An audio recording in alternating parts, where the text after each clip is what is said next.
നമസ്കാരം.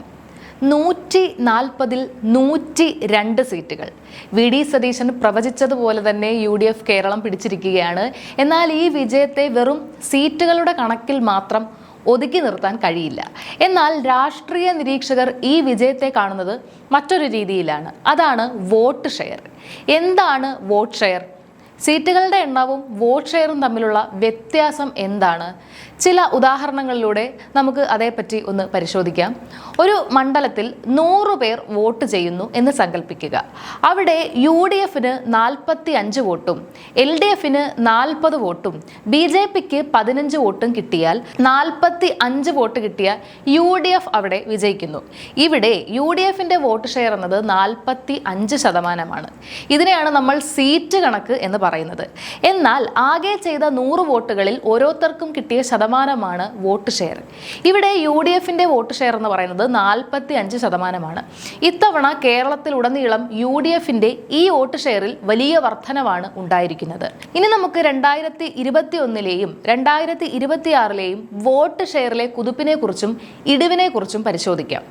ചിലപ്പോൾ ഒരു സീറ്റിൽ കുറഞ്ഞ ഭൂരിപക്ഷത്തിനാകാം UDF ജയിച്ചത്.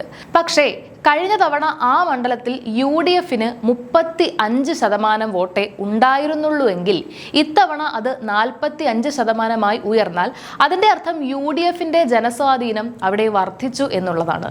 ഇനി നമുക്ക് ഏറ്റവും പ്രധാനപ്പെട്ട കണക്കുകളിലേക്ക് വരാം. 2021ൽ ഇടതുപക്ഷം തുടർഭരണം നേടിയപ്പോൾ UDFന്റെ വോട്ട് ഷെയർ എന്നത് ഏകദേശം 39% എന്നാൽ 2026 എത്തുമ്പോൾ UDFന്റെ വോട്ട് ഷെയർ 45% മുകളിലേക്ക് കുതിച്ചു കയറി.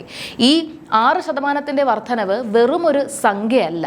ഓരോ നിയമസഭാ മണ്ഡലത്തിലും ശരാശരി 10,000 മുതൽ 15,000 വരെ അധിക വോട്ടുകൾ UDF പെട്ടിയിലാക്കി എന്നതാണ് ഇതിന്റെ അർത്ഥം.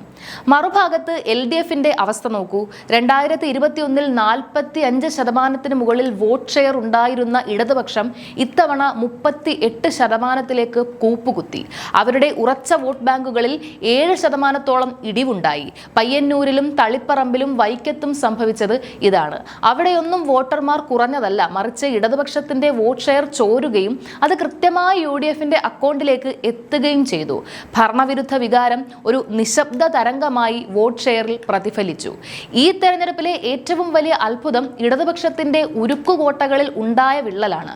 പതിറ്റാണ്ടുകളായി ഇടതുപക്ഷമല്ലാതെ മറ്റാരും ജയിക്കാത്ത പയ്യന്നൂരും തളിപ്പറമ്പും വൈക്കവും ഇത്തവണ UDFനൊപ്പം നിന്നു.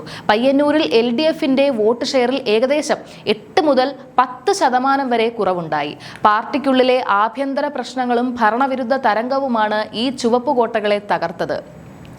5 ജില്ലകളിലാണ് UDF പൂർണ്ണമായും ക്ലീൻ സ്വീപ്പ് നടത്തിയത്. മലപ്പുറം ജില്ലയിൽ 16-ൽ 16 സീറ്റും നേടി മുസ്ലിം ലീഗിന്റെ ഐതിഹാസിക തിരിച്ചുവരവാണ് നമ്മൾ മലപ്പുറം ജില്ലയിൽ കണ്ടത്. എറണാകുളത്ത് 14-ൽ 14 മണ്ഡലങ്ങളും UDF വിജയിച്ചു. കോട്ടയം ജില്ലയിലെ എല്ലാ മണ്ഡലങ്ങളും UDF പിടിച്ചെടുത്തു. ക്രിസ്ത്യൻ വോട്ടുകൾ അപ്പാടെ UDFലേക്ക് മറിഞ്ഞ കാഴ്ചയാണ് നമ്മൾ കോട്ടയത്ത് കണ്ടത്. വയനാട്ടിലേക്ക് വരുമ്പോൾ ജില്ലയിലെ 3 മണ്ഡലങ്ങളും UDF വിജയിച്ചു. പത്തനംതിട്ടയിലും അതേപോലെ തന്നെ 5 മണ്ഡലങ്ങളിലും UDF മിന്നുന്ന വിജയമാണ് കാഴ്ചവെച്ചിരിക്കുന്നത്. 2001ൽ AK ആന്റണിയുടെ നേതൃത്വത്തിൽ UDF അധികാരത്തിൽ വന്നപ്പോൾ 100 സീറ്റുകൾ നേടിയാണ് റെക്കോർഡിട്ടത്.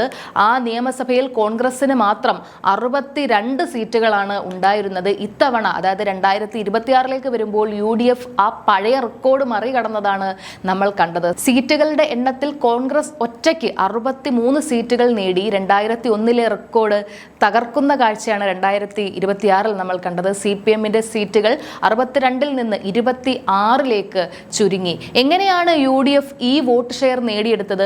ഇതിന് പിന്നിൽ 3 പ്രധാന സോഷ്യൽ പാറ്റേണുകളാണ് ഉള്ളത്. തൊഴിലില്ലായ്മയും പിൻവാതിൽ നിയമനവും ഉയർത്തിക്കാട്ടിയ UDFനൊപ്പം നവ വോട്ടർമാർ ഉറച്ചു നിന്നു. കൂടാതെ വിലക്കയറ്റവും നിത്യോപയോഗ സാധനങ്ങളുടെ വിലവർധനവും മൂലം ബുദ്ധിമുട്ടിയ വീട്ടമ്മമാർ ഭരണമാറ്റം ആഗ്രഹിച്ചു. BJPയുടെ വോട്ട് ഷെയറിൽ ഉണ്ടായ 4%-ഓളം ഇടിവ് UDFന് വലിയ കരുത്തായി. BJPയെ നേരിടാൻ UDF UDF-നാണ് കരുത്തെന്ന ബോധ്യം ന്യൂനപക്ഷ വിഭാഗങ്ങൾക്കിടയിൽ വോട്ട് ഏകീകരണമുണ്ടാക്കി. ചുരുക്കത്തിൽ വിദ്വേഷത്തിന്റെ രാഷ്ട്രീയം പറയുന്നവരെയും ഭരണപരാജയം മറച്ചു വെക്കുന്നവരെയും ജനങ്ങൾ വോട്ട് ഷെയറിലൂടെ പാഠം പഠിപ്പിച്ചു എന്ന് തന്നെ നമുക്ക് വിലയിരുത്താം. തളിപ്പറമ്പിലും പയ്യന്നൂരിലും UDF സ്ഥാനാർത്ഥികൾ നേടിയ വോട്ട് ഷെയർ വർധനവ് സൂചിപ്പിക്കുന്നത് കൃത്യമായ രാഷ്ട്രീയം പറഞ്ഞാൽ ഏതൊരു കോട്ടയും തകർക്കാൻ കഴിയുമെന്നാണ്.